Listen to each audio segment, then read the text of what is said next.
এই দুনিয়ায় যে যত বেশি খাবে হাসরের ময়দানে সে তত বেশি ক্ষুধার্ত হবে। কথাটা সত্য কি না?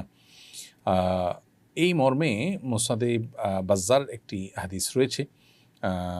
সেই হাদিসের সনদ সম্পর্কে হাফিজ ইবনে হাজার আসকালানি রাহিমাহুল্লাহ বলেছেন যে এই হাদিসের সতর্কবার্তা মূলত ওই ব্যক্তির জন্য যে ব্যক্তি সবসময় পেট পুরে খায়, অতিরিক্ত খায়, এবং এর ফলে ব্যক্তির মধ্যে অলসতা চলে আসে, আল্লাহর ইবাদতবন্দি করা তার জন্য কঠিন হয়। এরকম ব্যক্তির জন্য এরকম কথা বলা হয়েছে।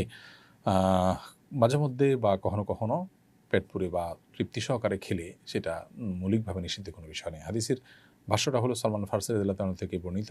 তিনি বলেছেন, নবী করিম সাল্লাল্লাহু আলাইহি ওয়াসাল্লামকে আমি বলতে শুনেছি, ইন্না আকসারান নাসি শাবআন ফিদ দুনিয়া আতওয়ালুহুম জুআ।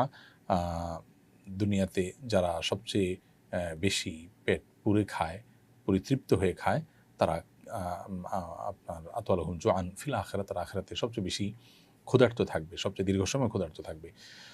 তো এই ধরনের হাদিস আরও বিভিন্ন বর্ণনা রয়েছে এবং হাদিসটি আপনার হাসান পর্যায়ের এবং এর আরও বিভিন্ন শওয়াহিদ অর্থাৎ এর সমপর্যায়ের আরও কয়েকটা বর্ণনা রয়েছে। মৌলিকভাবে হাদিসটি গ্রহণযোগ্যতার লেভেল পর্যন্ত যায়, তার মর্মন্তদের গ্রহণযোগ্যতার লেভেল পর্যন্ত যায়, কিন্তু এখানে উদ্দেশ্য হলো যারা সব সময় পেট পুরেই খায় এবং অতিরিক্ত পেট পুরে খাওয়া এটা মানুষের আলস্য ইত্যাদি আনার কারণেই মূলত হাদিসে উৎসাহিত করা হয়েছে। মৌলিকভাবে মাঝে মধ্যে পেট পুরে খাওয়া বা পরিপূর্ণ পেটে খাওয়া নিষিদ্ধ নয়, তবে পেট খালি রেখে খাওয়া এটাই হলো সুন্নাহ এবং নবী সাল্লাল্লাহু আলাইহি ওয়াসাল্লামের আদর্শ, এবং এটা আমাদের স্বাস্থ্যের জন্য অধিকতর উপযোগী। নুরুল আজিম আপনি লিখেছেন, নামাজের প্রথম সিজদা থেকে উঠে দ্বিতীয় সিজদা যেতে সর্বোচ্চ বা সর্বনিম্ন কোনো সময় লিমিটেশন আছে কিনা? নামাজের প্রথম সিজদা থেকে উঠে সোজা হয়ে বসতে হবে আপনাকে এক তাসবিহ সুবহানাল্লাহ বলার সময় পরিমাণ, আবার প্রত্যেকটা সিজদায় গিয়ে কমপক্ষে ওই পরিমাণ সময় আপনাকে কমপক্ষে থাকতে হবে, এটা হলো লিমিটেশন। এর নিচে যদি থাকেন তাহলে হবে না। মাথাটা সোজা করেই আবার পড়ে গেলেন তাহলে আপনার নামাজ আদায় হবে না, কারণ এখানে তামানিনা বা তাদিল আরকান যেটা, এটা ওয়াজিব, অনেকগুলো আমাদের মতো সেটা ফরজ, যার কারণে আপনি যদি এই ধীরস্থিরতারা এতটুকু মেনটেন না করেন তাহলে নামাজ হবে না। তো এই জন্য একটা তাসবিহ পরিমাণ সময় কমপক্ষে আপনাকে দুই সিজদার মাঝখানে সোজা হয়ে বসে অপেক্ষা করতে হবে, আবার সিজদায় কমপক্ষে পরিমাণ সময় থাকতে হবে। আর যত বেশি সময় থাকবেন নামাজের কোয়ালিটি তত ভালো হবে, নামাজ তত মানসম্মত হবে। আইয়ুব আলী ইমরান আপনি লিখেছেন, অফিসের কোনো জিনিস কি নিজের পার্সোনাল কাজে বা অফিসের বাইরের সময় ব্যবহার করা যাবে, যেমন টিস্যু, বিস্কুট, ছাতা, সেফটি জ্যাকেট ইত্যাদি? এই বিষয়গুলো নির্ভর করে অফিসের পলিসির উপরে।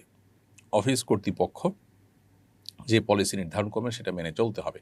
যেমন তারা যদি বলেন বা তাদের পলিসিতে যদি উল্লেখ করা থাকে যে অফিসের ছাতা, জ্যাকেট এগুলো অফিস টাইমে শুধু ব্যবহার করতে হবে, পার্সোনাল টাইমে বা পার্সোনাল কাজে এগুলো ব্যবহার করা যাবে না, তাহলে সেটাই মেনে চলতে হবে। আর যদি অফিস এগুলোর উপরে অনুমোদন করে, অনেক সময় দেখা যায় যে এগুলো কাউকে দিয়ে দেওয়া হয় আর এগুলো ব্যাক নেওয়া হবে না এবং ফেরত নেওয়া হয় না, এবং অনেক সময় দেখা যায় যে বছরে একটা করে পায়, এরকম যদি হয় তাহলে সেক্ষেত্রে বিষয়টা সম্পূর্ণ তার উপর নির্ভর করে, এটা তাকে ব্যবহার করতেই দেওয়া হয়েছে, সেই হিসেবে ব্যক্তিগত কাজে তিনি ব্যবহার করতে পারবেন।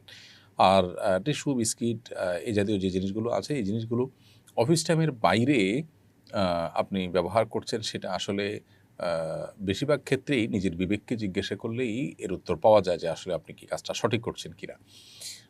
আপনি অফিসের যে বিস্কিট বা টিস্যু সেটা নিয়ে গেলেন, অফিস টাইমের বাইরে আপনি বাসায় ব্যবহার করলেন, অন্য কোথাও ব্যবহার করলেন, সেটা যে খেয়ানত সেটা বোঝার জন্য কর্তৃপক্ষের পলিসির দিকে তাকাবার প্রয়োজন নেই। হ্যাঁ, আপনাকে আপনার জন্য একটা বিস্কিটের প্যাকেট বরাদ্দ আছে অন্য সবার মতো করে, আপনি আপনার প্যাকেটটা নিয়ে গেলেন, সেটা ভিন্ন বিষয়। তো এই বিষয়গুলো মূলত আমানতদারিতার প্রশ্ন। এখানে মালিক পক্ষের কোনো ক্ষতি হলে তারা ডিউটিতে আপনাকে ব্যবহারের জন্য কিছু দিয়েছেন, সেটা আপনি ডিউটিতে ব্যবহার করবেন, ডিউটির বাইরে সেটা আপনি নিয়ে যাবেন না। একান্ত আপনার জন্য বরাদ্দকৃত জিনিস সবার জন্য আছে এবং সেটা বহনযোগ্য, আপনি নিয়ে নিলেন, সেটা ভিন্ন বিষয়।